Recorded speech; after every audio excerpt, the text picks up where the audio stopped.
The clay tablet felt cool in my hands, its surface etched with wedge-shaped markings that had endured for 5,000 years. I ran my fingers over the ancient impressions, trying to imagine the scribe who had pressed reed to wet clay, preserving words that would outlast empires. But something about this particular tablet was different. The cuneiform pattern revealed a message so startling that I questioned my own translation. "Before I die, please listen." These were not my words, but those of Samuel Noah Kramer, the greatest Assyriologist of the 20th century, speaking to us from beyond the grave through his final, unpublished manuscript. What urgency had driven this meticulous scholar to begin his last work with such a plea?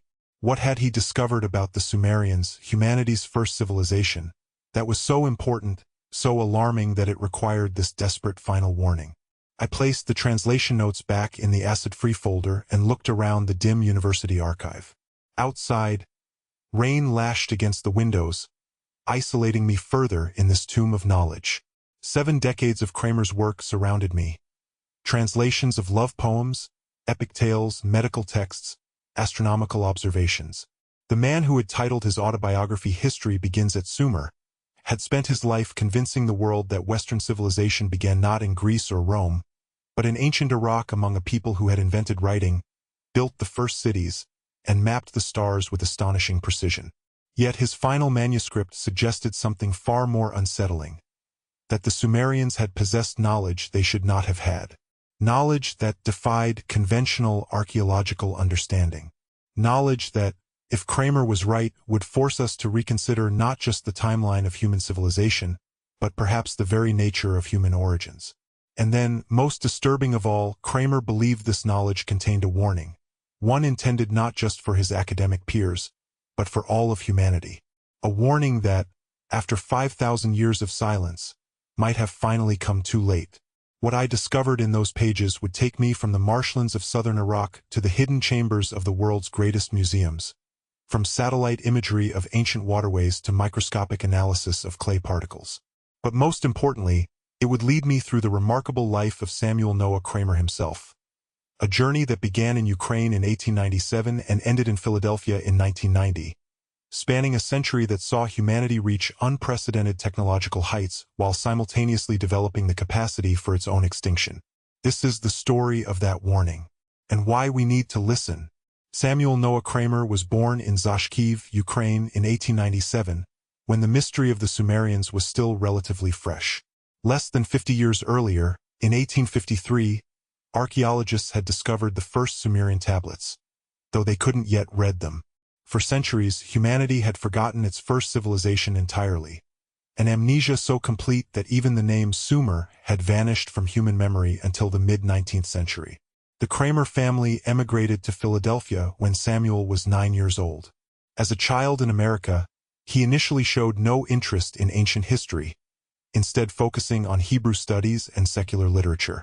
It wasn't until he was in his 30s, after a failed attempt at writing a novel, that Kramer found his true calling at the University of Pennsylvania's Oriental Studies Department, where he became entranced by the challenge of translating Sumerian cuneiform, at that time still imperfectly understood.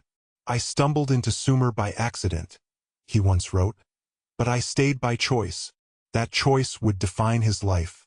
By the time of his death in 1990, Kramer had translated more Sumerian literature than any person alive or dead, earning him the nickname the Sumerian Shakespeare. He had recovered creation myths, flood stories, proverbs, love songs, and the world's oldest legal codes. His work revealed a civilization of stunning sophistication, with advances in mathematics, astronomy, medicine, and social organization that appeared with remarkable suddenness in the historical record around 3500 BCE. But it was what Kramer discovered in his final years, and kept largely to himself, that forms the core of this story. In 1988, 2 years before his death at age 93, Kramer received an envelope from the Baghdad Museum. Inside was a photograph of a tablet recently excavated from Nippur, an ancient Sumerian religious center. The tablet was unusual, not part of any known series, written in an archaic form of cuneiform that dated it to approximately 2700 BCE. It had been found beneath the foundation of a temple, sealed in a clay vessel, suggesting it had been deliberately preserved and hidden. Dr. Teresa Ives, now curator of Mesopotamian collections at the University Museum in Philadelphia, was a graduate student working with Kramer at the time. "I remember when that envelope arrived," she told me. "Her office surrounded by display cases filled with clay tablets. He opened it during our weekly translation seminar. His hands were shaking. Not from age, though he was in his 90s, but from excitement or shock. I couldn't tell which. He dismissed the class early. That never happened." According to Ives, Kramer became obsessed with the tablet, working on its translation alone, refusing assistance. In the months that followed, his behavior grew increasingly eccentric. He requested obscure reference works from libraries across the world. He began cross-referencing astronomical texts with geographical surveys of ancient Mesopotamia. Most strangely, he reached out to colleagues in entirely different fields: quantum physics, genetics, advanced mathematics. "We thought age was finally catching up with him," Ives admitted. His requests made little sense. Why would an Assyriologist need papers on mitochondrial DNA or quantum entanglement? It seemed like the random interests of a brilliant mind starting to wander. Then, in early 1990, Kramer began writing what he referred to as his final statement. He worked feverishly, often sleeping in his office.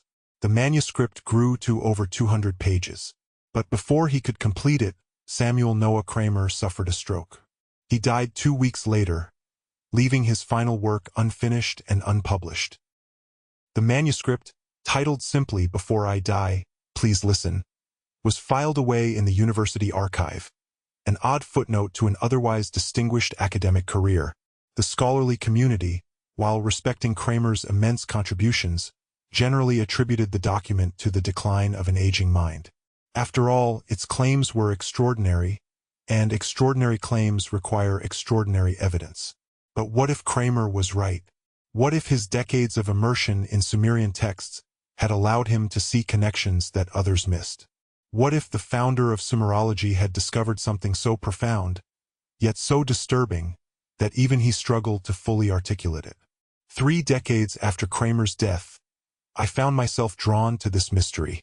As an archaeolinguist specializing in ancient Mesopotamian languages, I had always admired Kramer's work. But it was only after discovering a reference to his unpublished manuscript in a footnote to an obscure journal article that I became intrigued by his final warning. The journey began with a simple inquiry to the University Museum archives. What I received in return was a dusty box containing not just Kramer's manuscript but his personal notes, correspondence from his final years, and photographs of tablets that had never been published in academic literature. Some of these materials were in Sumerian, others in English, Hebrew, and Russian. Many pages contained symbols that were neither cuneiform nor any known script, complex diagrams that resembled both astronomical charts and molecular structures. On the first page of the manuscript, Kramer had written by hand, "To be published only when the evidence becomes undeniable. Until then, keep this safe." What followed was a document so strange, so challenging to conventional archaeology, that I understood why it had remained buried in the archives. Yet with each claim, Kramer had meticulously documented his sources, specific tablets, their museum catalog numbers, precise translations with alternative readings carefully noted. The manuscript began with a history of Sumerian civilization that was largely conventional.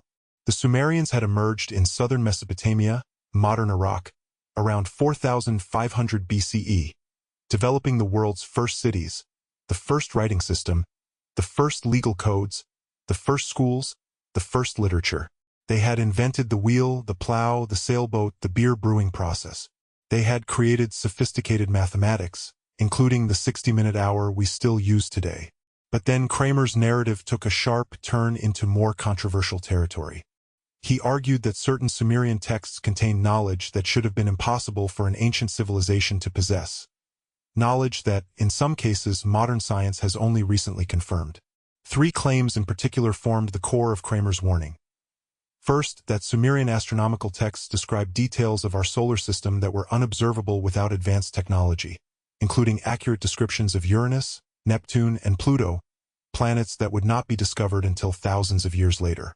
Second, that Sumerian medical texts contained references to infections caused by invisible seeds of disease, bacteria and viruses, millennia before Pasteur and Koch developed germ theory in the 19th century. Third, and most controversially, that certain Sumerian creation texts describe genetic engineering processes that bear striking similarities to modern CRISPR and recombinant DNA technologies.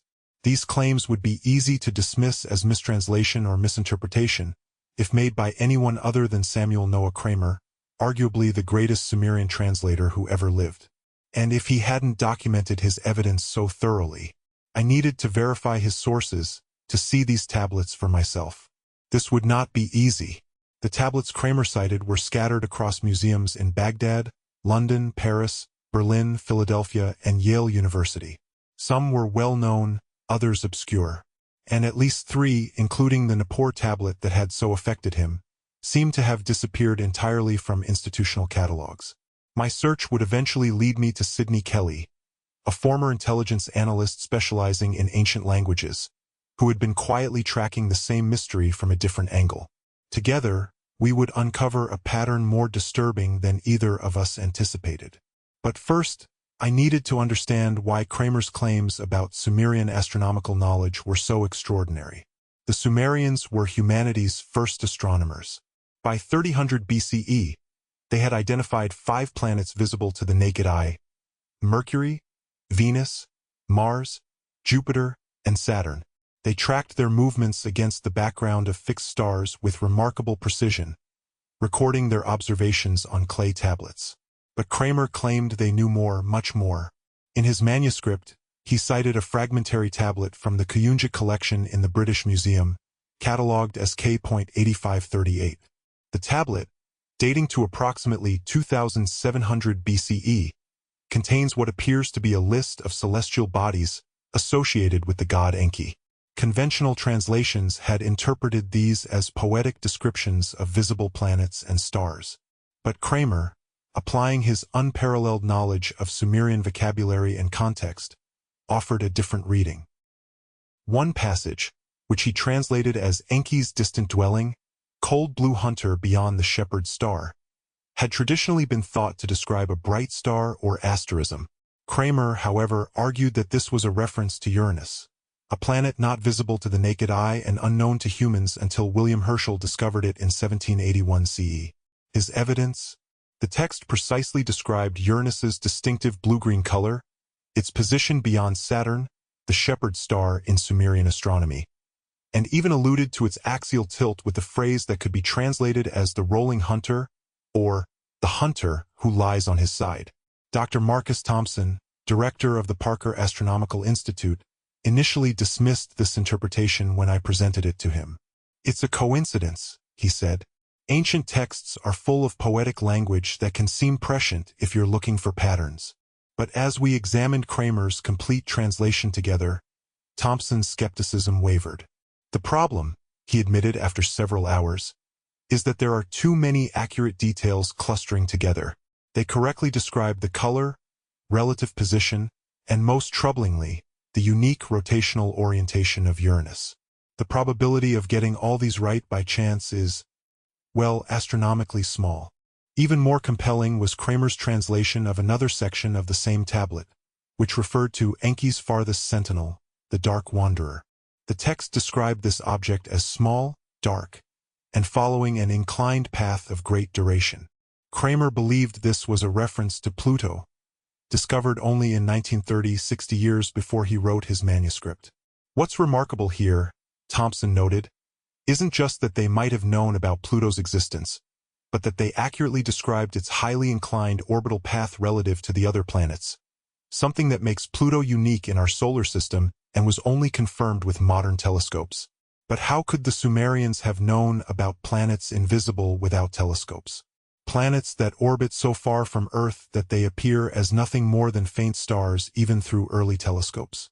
Kramer offered 3 possibilities in his manuscript. 1. That these were indeed lucky poetic coincidences, and he was overinterpreting the texts. He dismissed this almost immediately, given the specificity of the descriptions. 2. That the Sumerians had developed observational technologies lost to history, perhaps using crystal lenses in ways we have not yet discovered. 3. That they had somehow obtained this knowledge from elsewhere. It was this third possibility that consumed Kramer's final years. The elsewhere he proposed was so controversial, so outside mainstream archaeology, that even he hesitated to state it directly. Instead, he built his case methodically, moving from astronomical knowledge to other areas where the Sumerians seemed to possess anachronistic understanding. The second major category involved Sumerian medical knowledge. While it has long been recognized that Mesopotamian civilizations developed sophisticated medical practices, including surgery, diagnosis, and pharmacology, Kramer identified several tablets that suggested an understanding of microbiology thousands of years before the invention of microscopes.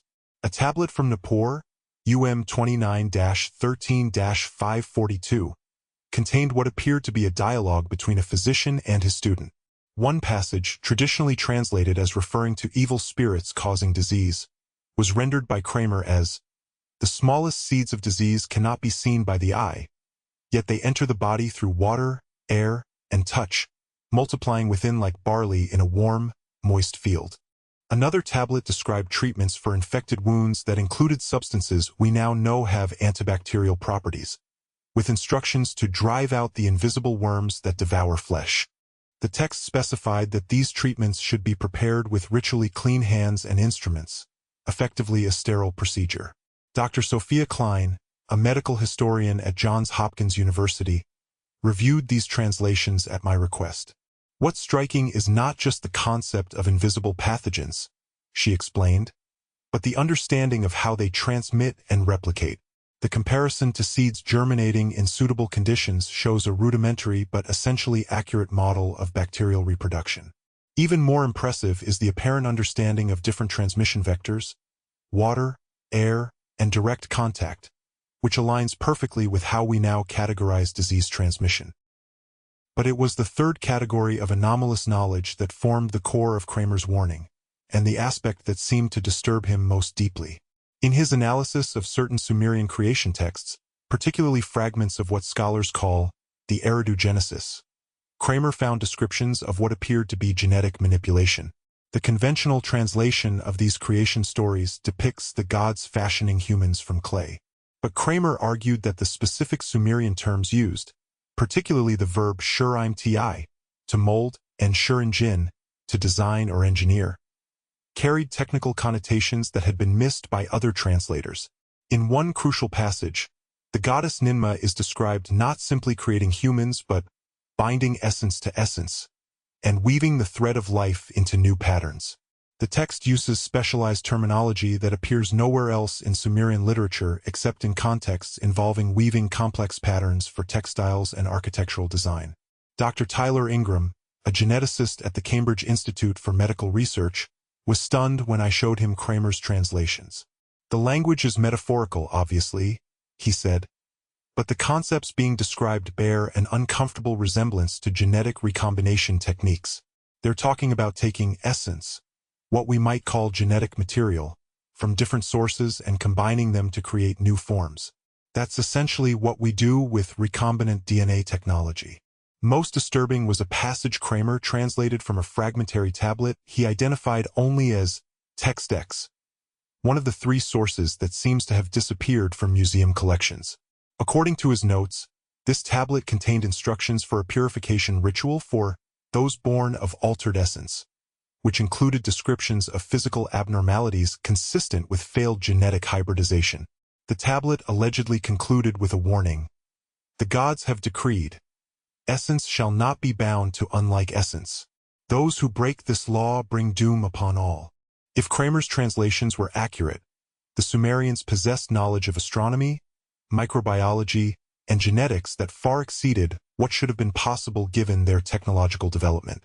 This left only two possibilities. Either they had developed this knowledge independently through methods lost to history, or they had acquired it from another source. It was this second possibility that Kramer explored in the final section of his manuscript, the part he never completed.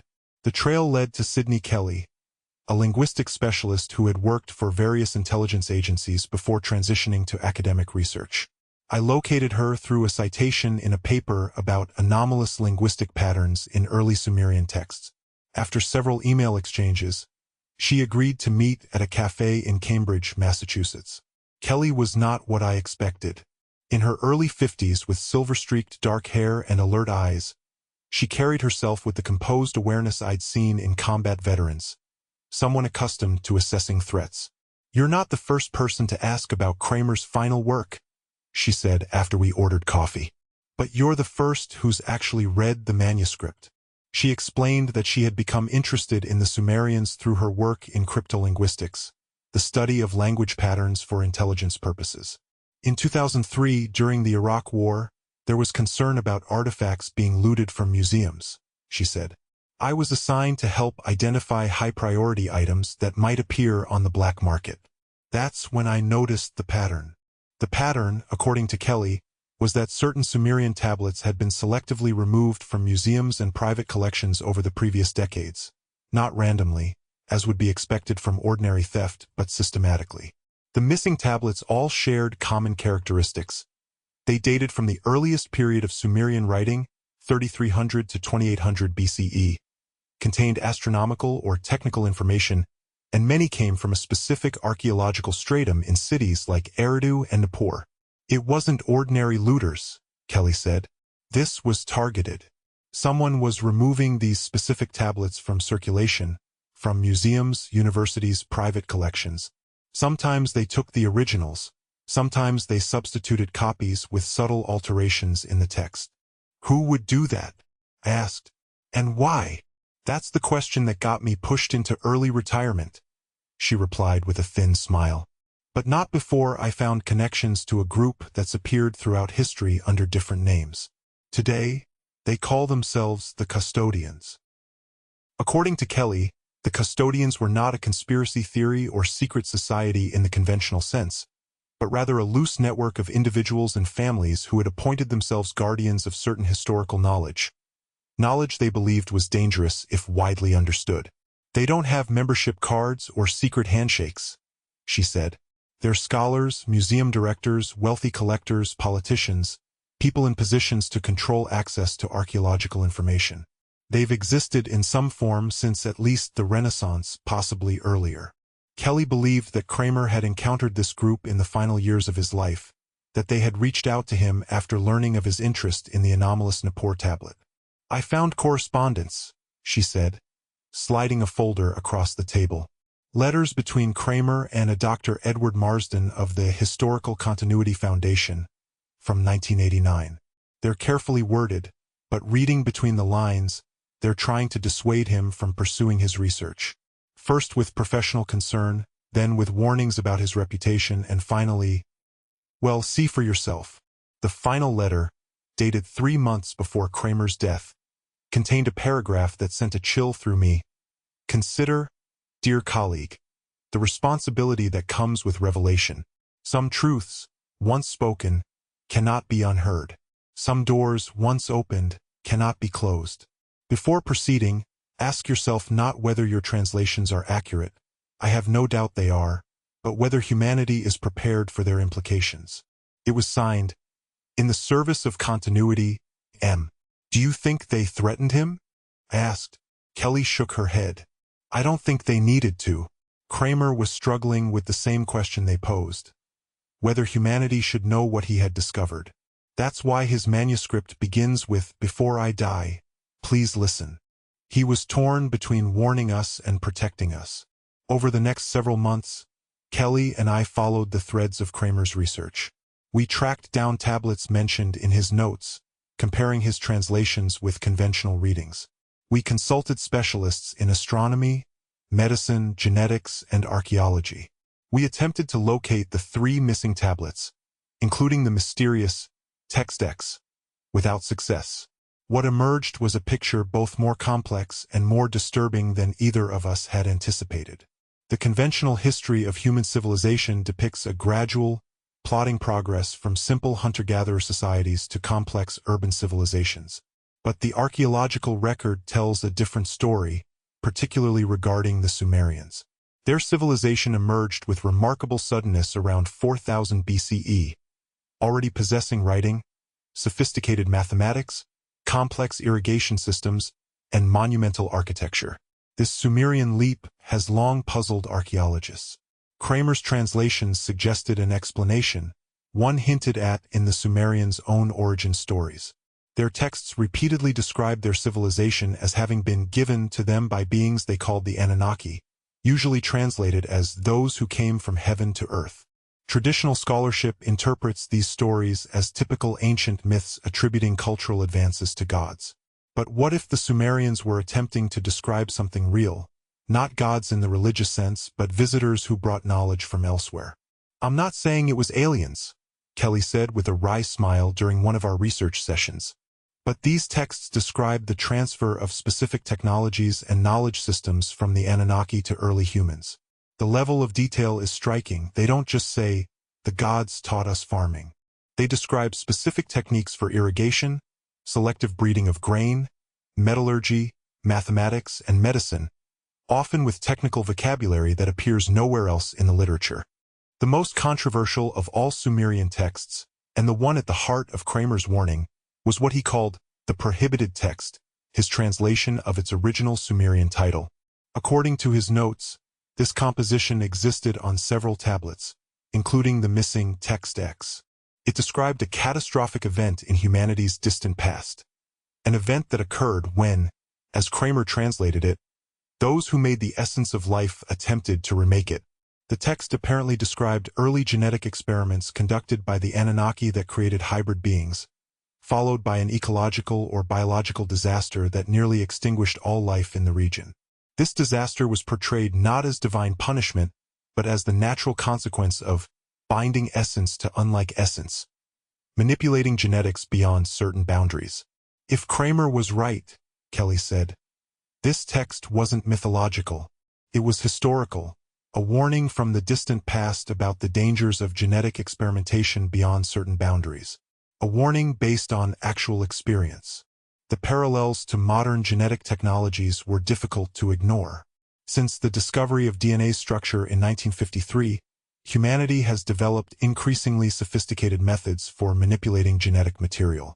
The CRISPR-Cas9 system, developed in the 2010s, allows precise editing of genomes.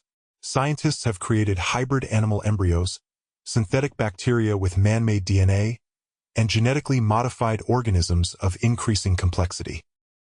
Each advance brings new possibilities and new risks, the potential for engineered pathogens, ecological disruption through modified organisms, or unforeseen consequences of germline human modifications represents unprecedented dangers. Yet research continues to accelerate, driven by scientific curiosity, medical potential, and economic incentives. Was this what concerned Kramer?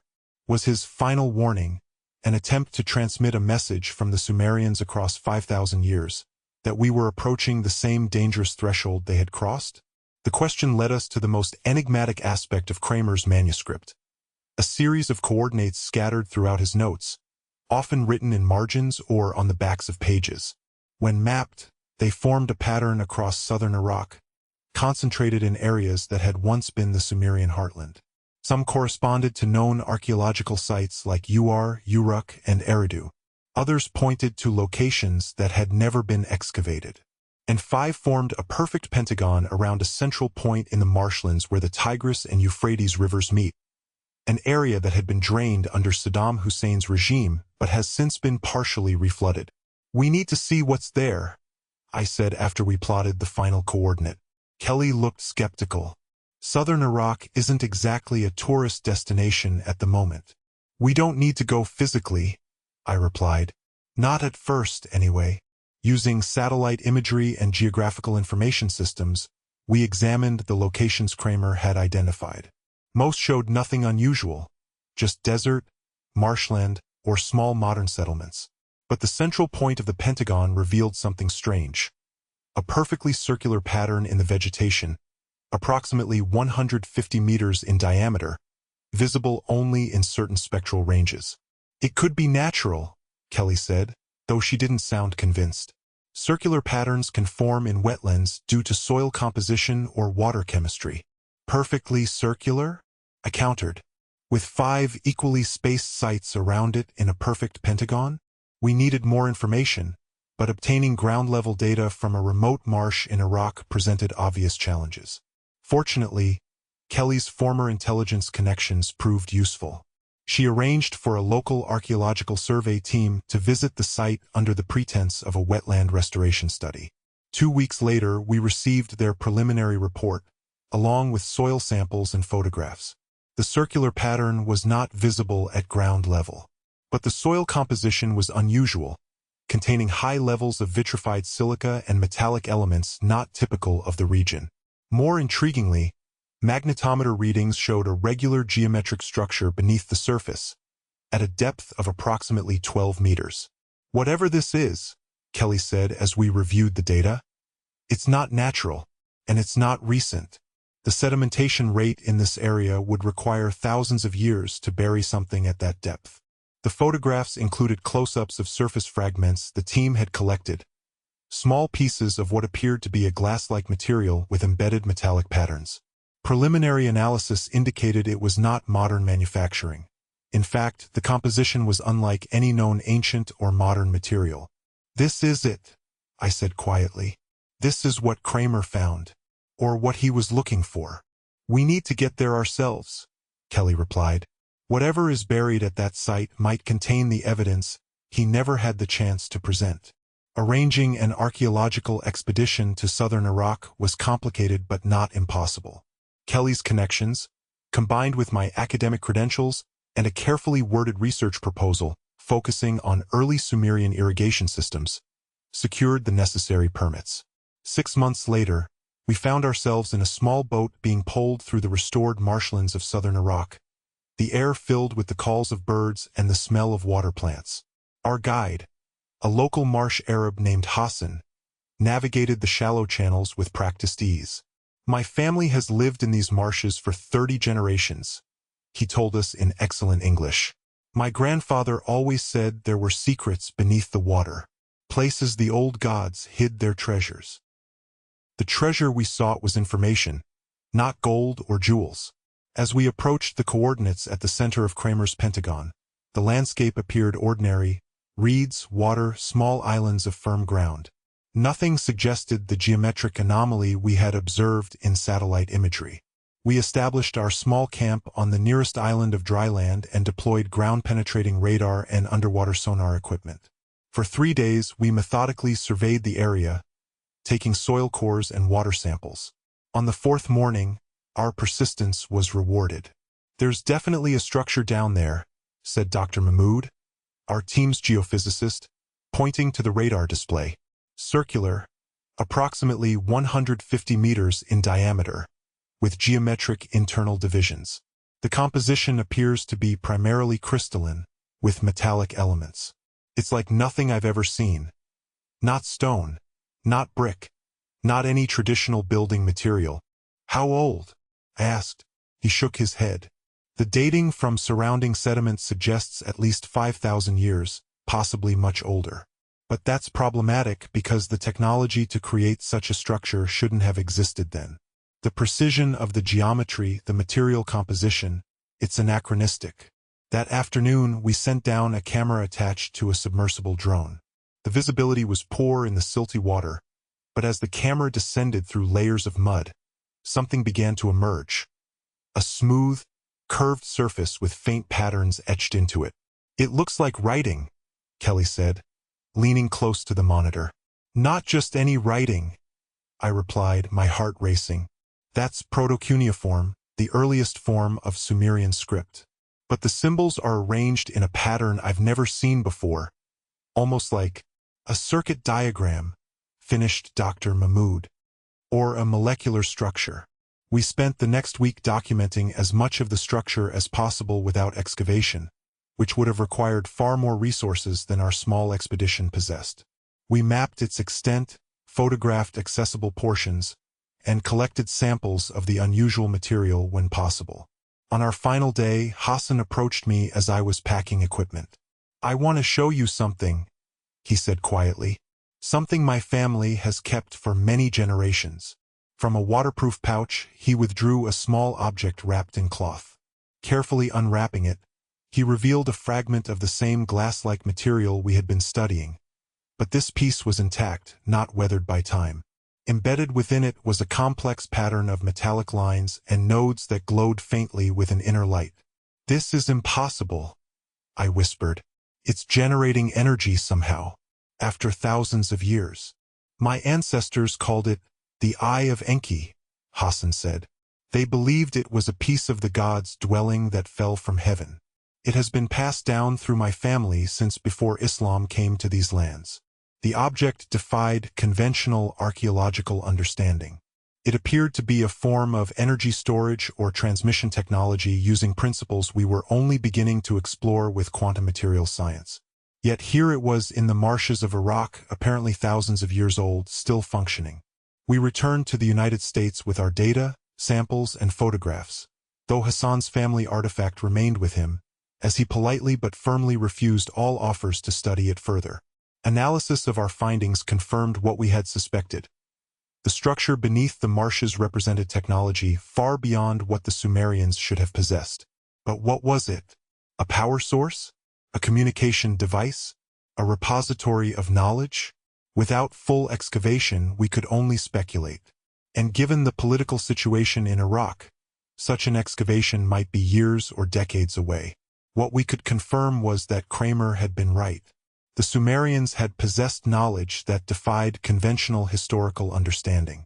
Whether they developed this knowledge independently or acquired it from elsewhere, perhaps from the beings their texts called the Anunnaki, remained an open question. More importantly, we had confirmed the essence of Kramer's warning. The Sumerian texts he had translated contained a clear message about the dangers of certain technologies, particularly genetic manipulation beyond natural boundaries. They described previous catastrophes resulting from such experimentation and explicitly warned future generations not to repeat these mistakes. As we compiled our findings, preparing them for publication in archaeological journals, the parallel to modern science became increasingly unsettling. Humanity stands at a technological threshold similar to what the Sumerian texts describe, capable of manipulating the fundamental building blocks of life itself, yet perhaps not fully understanding the consequences. CRISPR technology has advanced rapidly, with clinical trials for genetic treatments underway worldwide. Synthetic biology has created organisms with entirely human-made DNA. Research into human germline modifications, genetic changes that would be inherited by future generations, continues despite ethical concerns. The power to fundamentally alter the nature of life on Earth is no longer theoretical but practical. We need to release Kramer's full manuscript, Kelly argued as we finalized our report. The warning was never just about archaeological accuracy. It was about the path humanity is on right now. I agreed, but we faced the same dilemma Kramer had: how to present such extraordinary claims without being dismissed as sensationalists or pseudoscientists. The archaeological establishment would resist interpretations that challenged conventional chronologies of human technological development. The scientific community would question translations that suggested ancient knowledge of modern concepts. And hovering in the background was the question of the custodians, the nebulous network Kelly believed had been suppressing this information. If they existed as she described, our publication would certainly draw their attention. We publish everything, I finally decided. All the evidence, all the translations, all the analysis. Let the scientific process work as it should, through transparency, verification, and replication of results. We assembled a comprehensive digital archive, Kramer's manuscript, our own findings, analysis from specialists across multiple disciplines, images, data, and methodologies. Everything needed for other researchers to evaluate our conclusions independently. The day before our scheduled release, I received a phone call from an unlisted number. "This is Dr. Edwards," said a measured voice. "I believe we have a mutual interest in Samuel Noah Kramer's final work." My hand tightened on the phone. "How did you get this number?" "The same way I know about your discovery in the marshlands," he replied. "I represent a group concerned with the responsible management of certain historical knowledge. I'd like to meet with you and Dr. Kelly before you proceed with publication." "The custodians," I said. It wasn't a question. "An unfortunate name," he replied. It implies secrecy and control, when our actual concern is context and responsibility. Some truths require proper framing to prevent misunderstanding or misuse. You've been suppressing evidence. We've been preventing premature conclusions based on incomplete information, he countered. Humanity's understanding of its own past is fragile, Dr. Edwards. Revelations that come too suddenly can be more destructive than enlightening. We've learned this lesson repeatedly throughout history. He proposed a meeting the following morning at a public location, a gesture meant to reassure us of our safety. Against Kelly's objections, I agreed. Whatever their motivations, the custodians clearly had information we lacked. The meeting took place in the reading room of the Boston Public Library. Dr. Edwards, if that was his real name, was a distinguished-looking man in his 60s with silver hair and penetrating eyes. He came alone and brought only a thin leather portfolio. "I won't waste time trying to dissuade you," he began after introductions. "Your minds are made up about publication. I'm here instead to provide context, information that Samuel Noah Kramer didn't have when he wrote his warning." From his portfolio, he removed photographs of what appeared to be Sumerian tablets I had never seen documented in any academic publication. These were found at Eridu in 1922 during a British excavation, he explained. They've been in private hands since then. They complete the text Kramer called the prohibited text and clarify its meaning considerably. The photographs showed remarkably well-preserved tablets with clear cuneiform impressions. Even from across the table, I could see that the writing was in the earliest form of Sumerian script. "May I?" I asked, reaching for them. He nodded, passing them over. "The translation is on the back of each image." I turned the first photograph over. The typed translation began, "This is not the first cycle, nor will it be the last. Humanity rises, discovers the forbidden knowledge, falters and falls. Then the waters come, and time begins anew." The text described a cyclical view of human civilization, multiple previous instances of technological advancement followed by collapse, either self-inflicted or resulting from natural disasters. It specifically mentioned 7 previous times the essence of life was rewoven, suggesting that genetic manipulation had been attempted and had failed in previous cycles. "This is extraordinary," I said, looking up. "It describes a cyclical rise and fall of civilizations before the Sumerians." "Keep reading," Dr. Edwards said quietly. The final paragraph provided the context he had promised. "The Watchers remain to guide and warn, but each cycle, humanity must choose its own path. The knowledge cannot be hidden forever, nor should it be. When humanity is ready to use wisdom rather than power, the full inheritance awaits." "The Watchers," Kelly said. "The Anunnaki?" "Perhaps," Dr. Edwards replied. "Or perhaps people like us, those who remembered the lessons of previous cycles and tried to prevent repetition of past mistakes." "You're saying the custodians have existed for thousands of years?" I asked skeptically. "In various forms with various names," he nodded. "Sometimes as priests, sometimes as scholars, sometimes as secret societies. Always with the same purpose. Not to prevent humanity from acquiring knowledge, but to ensure that wisdom accompanies power." He leaned forward. "Kramer's warning wasn't wrong, but it was incomplete. Yes, certain technologies pose existential risks, genetic engineering most prominently among them. But the texts also contain hope, that humanity might learn from past cycles rather than blindly repeating them." "Why share this with us now?" Kelly asked, suspicion evident in her voice. "Because your discovery in the marshes has accelerated the timeline," he replied simply. "That structure contains information storage technology beyond our current understanding. When it's eventually excavated, and it will be, whether in 5 years or 50, humanity will have access to the complete technological knowledge of whoever built it. We need to be prepared for that revelation." "And you think suppressing information is preparation?" I challenged. "Not suppression, contextualizing," he corrected. "Ensuring the warning is understood alongside the knowledge. Power without wisdom is what led to disaster in previous cycles, according to these texts.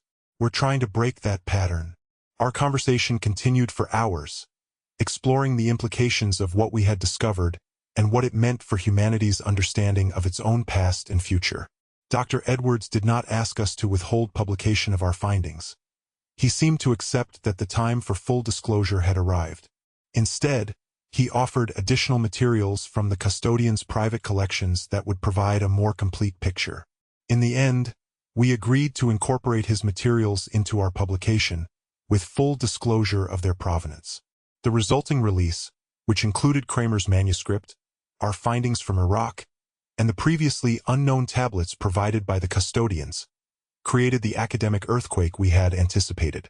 Initial reactions ranged from dismissal to cautious interest, but as experts in multiple fields examined the evidence, the consensus shifted. The physical artifacts we had documented in the marshlands couldn't be explained by conventional archaeology. The astronomical knowledge in the tablets exceeded what should have been observable. The medical and biological concepts described anticipated modern discoveries by millennia. Something extraordinary had happened in ancient Sumer, something that challenged our understanding of human history and technological development. Whether that something involved non-human intelligence, a now-forgotten human civilization of greater advancement, or some other explanation remained a subject of intense debate.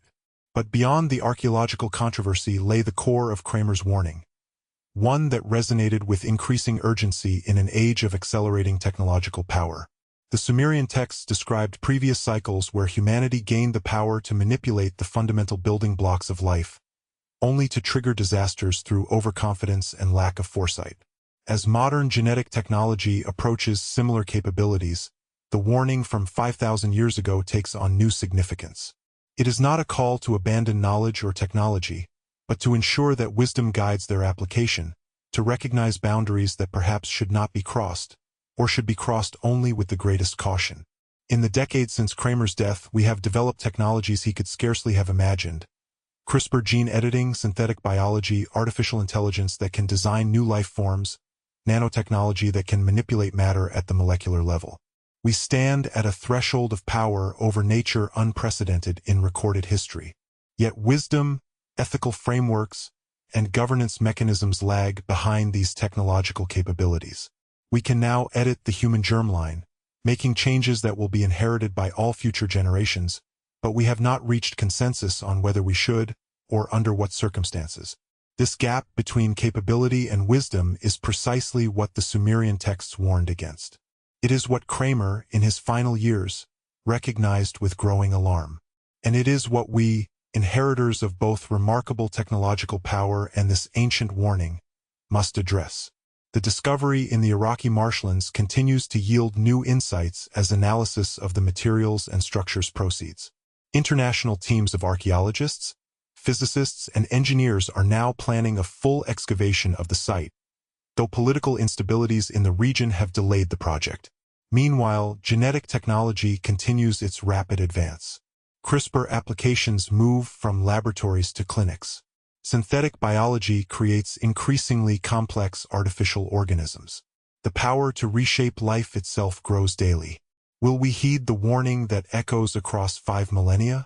Will we ensure that wisdom guides power, that ethical considerations constrain technological capability? Or will we, as the Sumerian texts suggest has happened before, allow hubris to blind us to the consequences of our actions? The answer remains unwritten. But thanks to Samuel Noah Kramer's final act, his determination to transmit a warning he barely understood himself, we at least know the question. The knowledge preserved in Sumerian clay has survived 5,000 years to reach us at precisely the moment when we most need to hear it. Whether we listen and understand may determine whether our civilization continues for another 5,000 years or becomes merely the latest in a cycle of rise and fall, remembered only in fragments by whatever comes after. Before I die, please listen. 5 simple words that began Kramer's manuscript. 5 words that connect us to voices from humanity's earliest civilization. 5 words that remind us that wisdom, not just knowledge, is our most precious inheritance. The warning from our distant ancestors speaks directly to our moment in history. We hold within our hands unprecedented power to reshape the very essence of life, a power that demands not just intelligence to wield, but wisdom to constrain.